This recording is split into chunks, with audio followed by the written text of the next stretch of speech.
Yesterday we looked at how to solve absolute value equations. Today we're going to look at absolute value inequalities. Let's start with the warm-up. Solve the following absolute values. So the absolute value of negative 2 means what is the distance of negative 2 from 0? And the answer would be 2. This one, x minus 3, what number in here would give us an absolute value of 10? And if the absolute value is by itself, you split it up and we'll have x minus 3 can be 10. But the inside of that x minus 3 could also be negative 10 because it would be inside the absolute value sign, and that would mean that the distance of negative 10 is also 10. So we're going to solve. We're going to add 3 to each side here. And we're going to get two answers that work. One of them would be 13. And the other answer would be negative 7. So we spent some time yesterday looking at these two types of problems. Our learning targets today are solving those absolute value equations and also solving absolute value inequalities. Now here's another visualization on why there are two answers. Why do you sometimes get two answers for absolute value?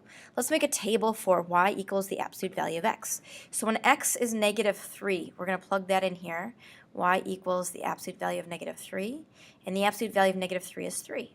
What about if we plug in a negative 2? What's the absolute value of negative 2? It's 2. How about negative 1? What's the absolute value of negative 1? It's 1. The absolute value of 0 is 0, the absolute value of 1 is 1, and the absolute value of 2 is 2, and the absolute value of 3 is 3. So let's graph this. When x is negative 3, we go 3 to the left. When y is 3, we go 3 up. Make a dot. Let's try that again. Negative 2, 2 looks like this. 2 to the left, 2 up. Negative 1, 1 is right here. Here's 0, 0, 1, 1, 2, 2, 3, 3. So if we connect these lines right here, we can say that an absolute value graph is V-shaped right here. I should make that better. And it says solve for when x equals 4. So let's look for that when x equals 4. I'm going to find that. And x equals 4, when the absolute value of x equals 4, this is the same as when is our y value 4? 1, 2, 3, 4. We're going to look at this line. All along this line here, this equals 4. This is when our answer, y equals 4. And you can see that there's two spots. Y equals 4 at negative 4, and y equals 4 at positive 4. So we can see why there's two answers for most numbers here, except for here at 0, 0. Let's practice a few more. Remember to get rid of the numbers on the outside of the absolute value before you split it up into plus minus. So here the absolute value is by itself. We're going to split it up. 2x minus 4 can be 8. 2x minus 4 can be negative 8.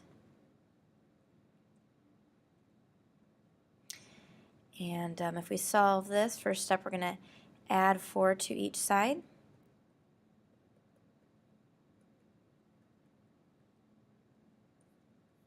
So we get 2x equals 12, and we get 2x equals negative 4. Then we're going to divide everything by 2, and we'll get x equals 6 for an answer, and x equals negative 2 for an answer. All right, so we have 2 times 6 is 12. 12 minus 4 is 8. That works. 2 times negative 2 is negative 4. Negative 4 minus 4 is negative 8. The absolute value of negative 8 is 8, so that one also works. Okay, let's try this one. Remember, get rid of any number on the outside first of your absolute value, so let's do that. Let's divide each side by 2. We get the absolute value of x plus 1 equals 5. Now split it up because the absolute value is by itself.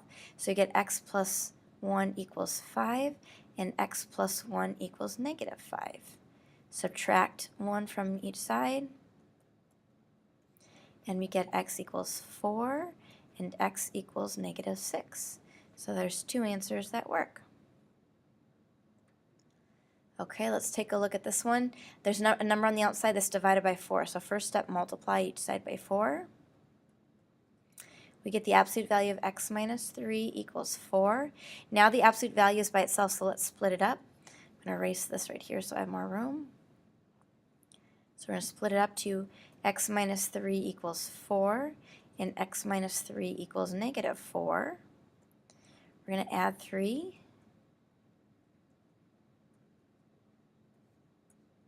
And I'll get x equals 7, and x equals negative 1.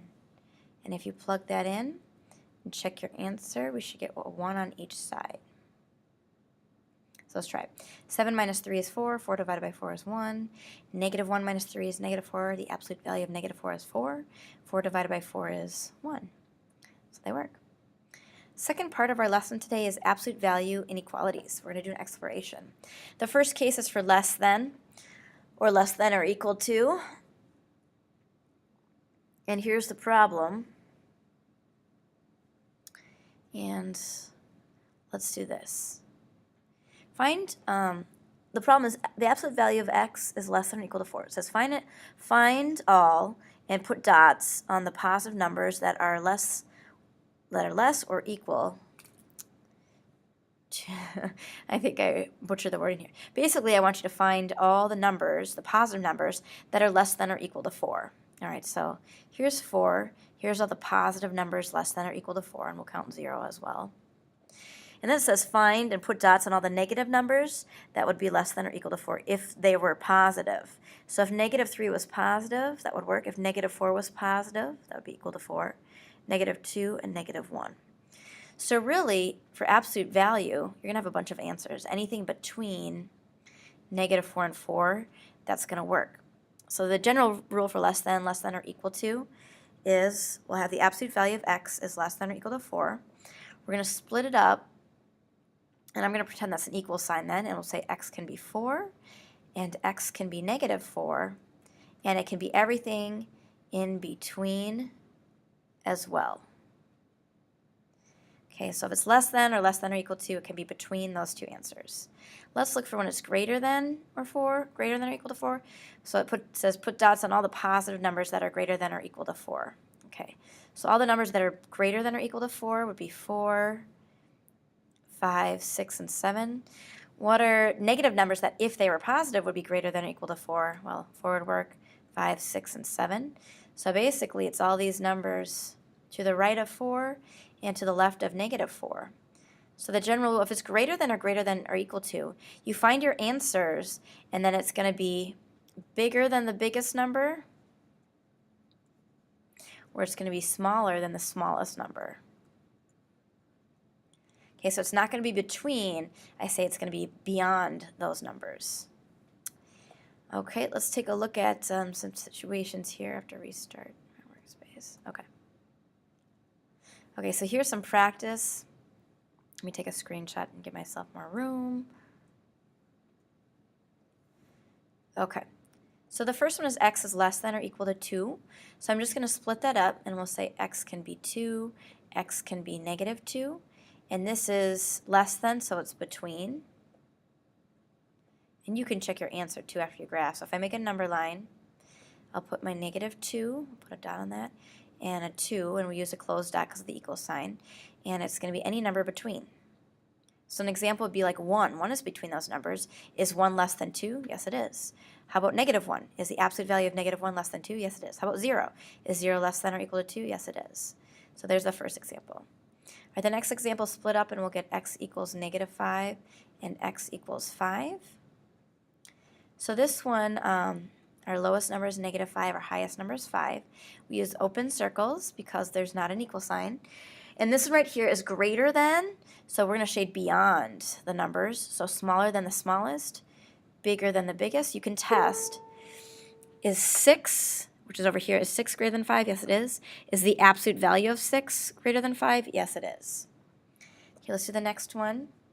Split it up. We got x equals negative 6, x equals 6. Make our number line. So we have our negative 6 and our 6. Again, open circles, but it's less than. So we're going to shade in between. Test a number like 1. 1 is in between. This is 1 less than 6. Yes, it is. Is negative 2 less than 6? Yes, it is. The absolute value of negative 2 is less than 6. All right, let's do the last one.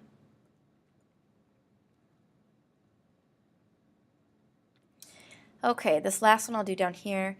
We have x, let's split up, equals negative 3, and x equals 3. Let's put our dots at negative 3 and 3. They're going to be closed dots because of the equal sign. And this is greater than, so it's going to be beyond. It's going to be bigger than 3 or less than negative 3. And any numbers 3 or bigger or negative 3 or smaller will work in the absolute value. So practice this for your assignment, and we're going to look at more cases of inequalities tomorrow, absolute value inequalities tomorrow.